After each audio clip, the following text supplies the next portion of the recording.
Saints 365 is a passion project to glorify God and honor His saints. This project is based upon the book, The Lives of the Saints by Father Alban Butler. February 8th, St. John of Matha.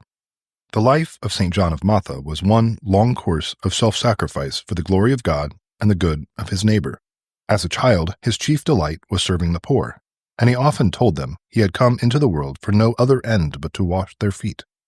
He studied at Paris with such distinction that his professors advised him to become a priest in order that his talents might render greater service to others.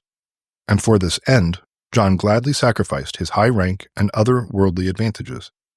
At his first Mass, an angel appeared, clad in white, with a red and blue cross on his breast, and his hands reposing on the heads of a Christian and a Moorish captive.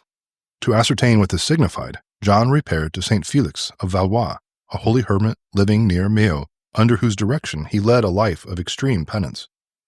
The angel again appeared, and they then set out for Rome to learn the will of God from the lips of the sovereign pontiff, who told them to devote themselves to the redemption of captives. For this purpose they founded the Order of the Holy Trinity. The religious fasted every day, and gathering alms throughout Europe took them to Barbary to redeem the Christian slaves.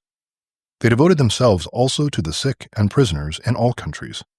The charity of St. John in devoting his life to the redemption of captives was visibly blessed by God. On his second return from Tunis, he brought back 120 liberated slaves, but the Moors attacked him at sea, overpowered his vessel, and doomed it to destruction, with all on board, by taking away the rudder and sails and leaving it to the mercy of the winds. St. John tied his cloak to the mast and prayed, saying, "Let God arise, and let his enemies be scattered. O Lord, thou wilt save the humble, and wilt bring down the eyes of the proud." Suddenly the wind filled the small sail, and without guidance carried the ship safely in a few days to Ostia, the port of Rome, 300 leagues from Tunis. Worn out by his heroic labors, John died in 1213, at the age of 53. Reflection.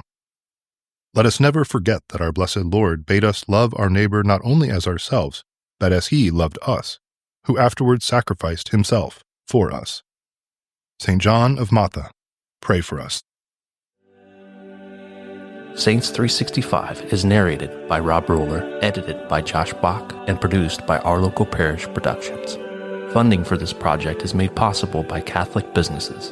Please go to the business directory at ourlocalparish.com to support these generous businesses. Thank you for listening. God bless.